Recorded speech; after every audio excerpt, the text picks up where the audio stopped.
vários assuntos aí para a gente tratar. Primeiro, desagravo a senadora Simone Tebet, já que ontem o chefe ali da CGU, da Controladoria Geral da União, havia chamado a senadora de descontrolada, de histérica, e houve toda ali um preâmbulo da sessão de hoje, com os senadores falando sobre as mulheres e como elas têm a liberdade de se expressar de uma maneira firme, como faz a senadora Simone Tebet muitas vezes, e ela é uma senadora, inclusive, ponderada, ao contrário do que está sendo colocado, com momentos de firmeza e incisividade.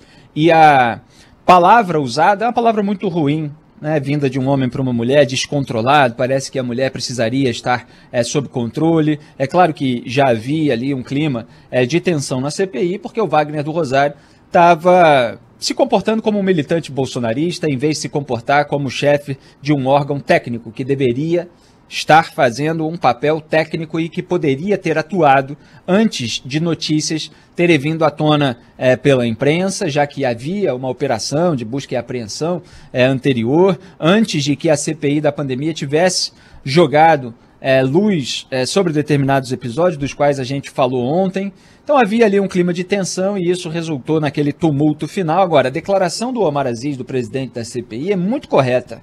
Ele vai ali no ponto de que o subalterno imita o chefe, imita o patrão. Então você tem, na família Bolsonaro, e principalmente por parte do seu patriarca, certos gestos hostis às mulheres. Chegou a ser condenado, inclusive. Não só o Jair, se eu não me engano, foi o Eduardo também, em razão do processo movido pela jornalista da Folha de São Paulo, Patrícia Campos Mello. Eles usaram um depoimento falso, um depoimento foi feito, mas de conteúdo falso, que foi desmentido pelo jornal, por um depoente da CPI das fake news, acusando a repórter de ter se insinuado sexualmente em troca de informação, para fazer chacota com ela. E veja como é importante se basear em princípios, né? Porque essa família Bolsonaro é aquela que chamou os jornalistas da Globo de patifes, canalhas, etc., quando publicaram um documento, o conteúdo do depoimento dado pelo porteiro do caso Marielle, lembra? O porteiro falou aquilo tudo. É um depoimento que existiu. Agora, o conteúdo se revelou falso, como a própria reportagem original, ao contrário do que a propaganda bolsonarista depois tentou fazer parecer, mostrou. Então o que o porteiro estava dizendo? Que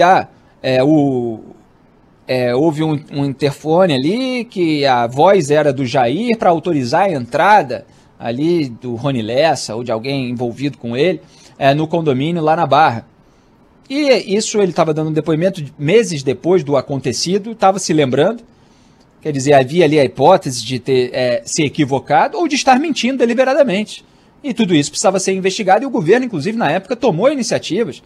O então ministro Sérgio Moro chegou a pedir a federalização, depois a família da Marielle não quis, queria que continuasse no Rio de Janeiro, continuou no Rio de Janeiro. Então, portanto, o depoimento que existia e que, no entanto, tinha ali um ponto falso e que foi mostrado pelo veículo que publicou o depoimento, porque Jair Bolsonaro, naquele momento, estava em Brasília.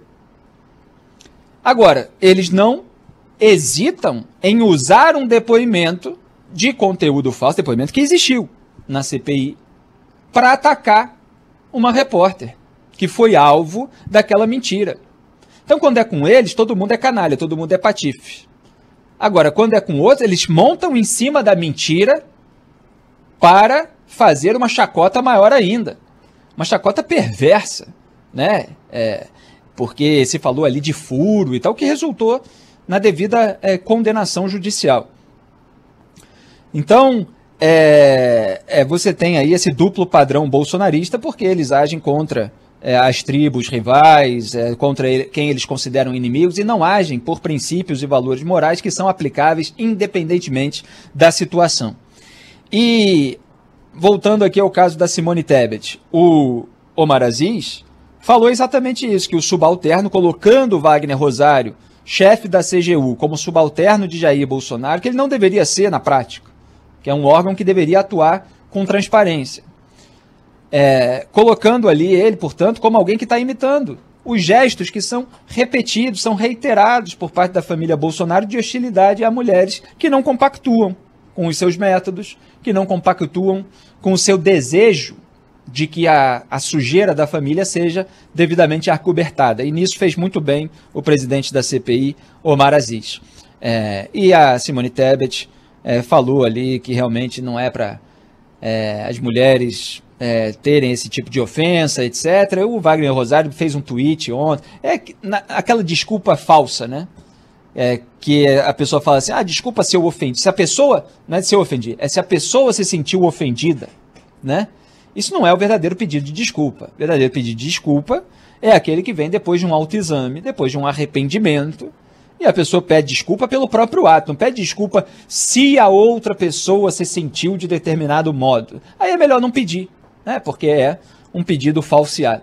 Então as mulheres, elas têm o direito, têm a liberdade dentro das suas atribuições, como era o caso, por exemplo, de serem incisivas ali no momento de inquirição em que muita coisa nebulosa está sendo colocada ali em questão e acobertada com alegações bastante sorrateiras, e é o momento ali de você tocar na ferida para ver se você joga luz sobre o problema e arranca as devidas informações. Dito tudo isso, vamos ao papo da CPI de hoje. O ponto importante é que o diretor da Prevent Senior, Pedro Batista Júnior, ele disse que os hospitais da rede alteravam o código de classificação da Covid depois de que os pacientes após os pacientes ficarem internados 14 dias. E aí ele deu essa seguinte declaração, vou dar aspas aqui para ele.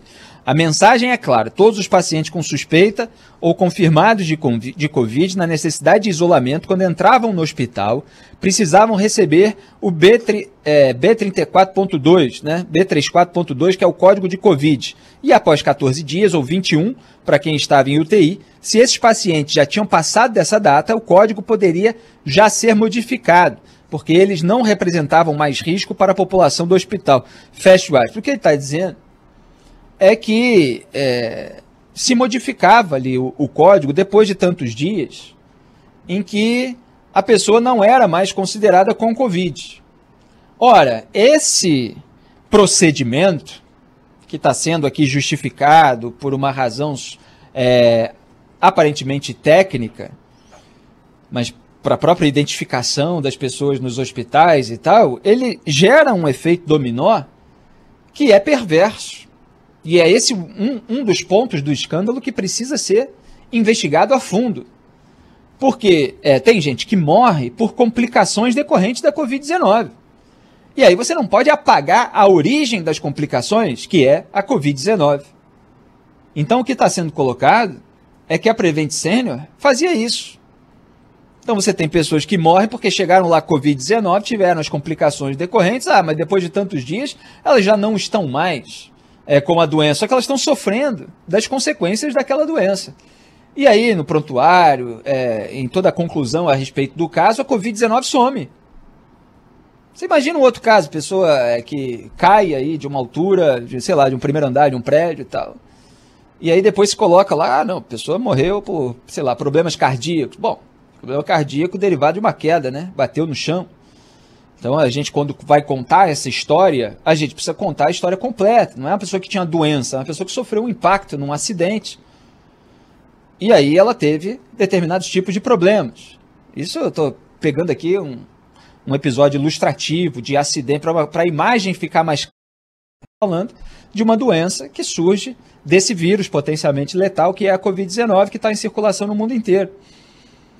Então não se pode apagar a origem das complicações, porque senão você tem uma subnotificação. E o bolsonarismo, o que fez desde o começo? Acusou uma supernotificação, inventando sem prova nenhuma, que nem inventa sobre questões eleitorais, que os gestores locais, governadores e prefeitos, estavam num grande conluio, né, que aí envolve um monte de hospitais, médicos e tal, como se todo mundo tivesse um grande esquema, para aumentar o número de casos, para conseguir mais verbas federais. Espalharam essa narrativa por aí.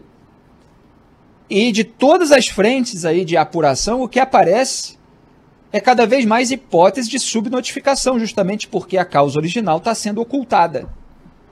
Então esse é um dos pontos principais da investigação. Agora, como eu coloquei ontem no programa, ontem e anteontem, me parece, esse caso da Prevent Senior é um escândalo grande, de proporções que talvez não permitam à CPI o aprofundamento total, porque a CPI está prestes a terminar e ela vai precisar encaminhar isso a outro órgão. Aliás, o relator já falou hoje no encaminhamento para a Procuradoria do Estado de São Paulo, onde esses episódios aconteceram. Então, a tendência é que essa investigação tenha a sua continuidade por parte de um outro órgão, mas faz muito bem a CPI em lançar luz sobre o caso hoje. O diretor, Pedro Batista Júnior, ele estava muito assim preparado para o ambiente da CPI.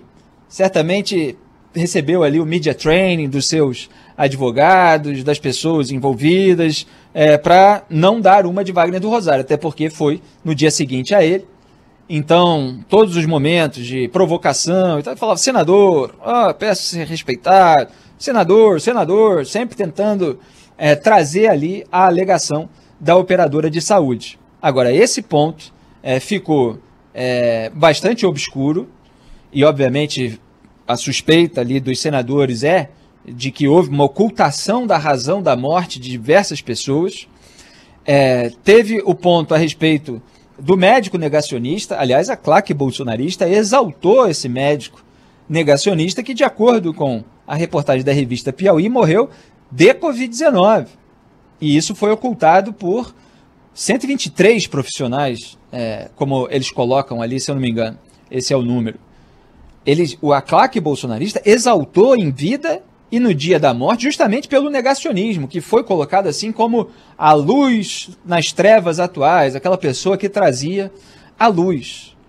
A gente viu nos últimos dias também, morreu uma líder do movimento anti-vacina nos Estados Unidos de Covid-19. Está acontecendo um caso atrás do outro. Essas pessoas que são contra a vacina, que são contra o uso de máscara e tal, elas acabam infectadas e acabam morrendo. Lamentavelmente, porque o vírus não está nem aí para esse monte de abobrinha que essas pessoas falam. E, infelizmente, você tem muita gente que quer legitimar a narrativa política de um grupo e tenta adaptar a realidade à narrativa daquele grupo. E a realidade, ela não se adapta. Você tem pessoas que podem ser ingênuas para acreditar naquela forçação de barra que eles estão fazendo. E o Pedro Benedito Batista Júnior se escorou, para não responder sobre o caso do Wong, desse médico, no sigilo do paciente e tal. Então tem aí ainda uns fatores obscuros também que vão demandar mais trabalho por parte dos investigadores. Agora, o senador Omar Aziz, presidente da comissão, só para concluir, em determinado ponto ele falou algo muito importante. Olha, eu não vi a Prevent Senior se colocar publicamente de uma maneira incisiva para refutar o uso político, a propaganda que o presidente da República, a maior autoridade do país, estava fazendo com base nesse estudo que está aí com elementos considerados fakes, Então a Prevent Senior, ela deixou que aqueles métodos fossem explorados por parte do grupo político que está no poder, com as consequências nocivas que a gente conhece, porque esse país está aí com mais de 600 mil mortes por Covid-19 e o mundo civilizado já descartou há muito tempo todos esses medicamentos ineficazes. Outro ponto foi, que foram muitos pontos na sessão de hoje, mas foi o do envio do kit Covid para os pacientes da Prevent Senior.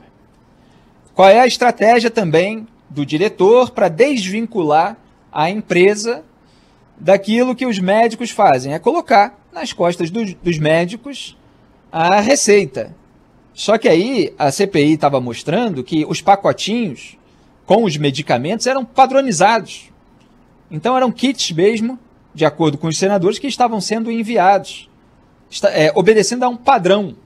O que a Prevent Senior não quer é que as pessoas acreditem e nega, evidentemente que tenha feito isso, é que tenha havido uma orientação, ainda que tácita, para que os médicos encaminhassem, ou a própria empresa encaminhasse o kit Covid para os pacientes, motoboy entregando aqueles medicamentos lá ineficazes, que tem riscos de eventos adversos, de arritmia e tal, tudo isso que foi posto também até pelo senador Otto Alencar, que é médico e sempre se inflama ali naqueles debates.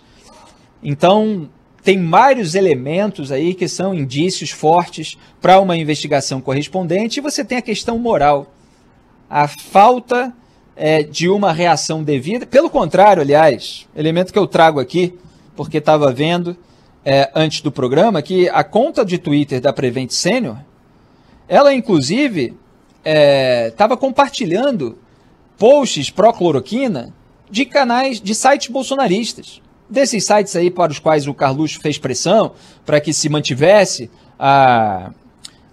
o anúncio estatal, Banco do Brasil anunciando. Então tá lá a Prevent Senior agradecendo a um militante bolsonarista pelas palavras lá usadas no Twitter e compartilhando posts de site bolsonarista pró-cloroquina.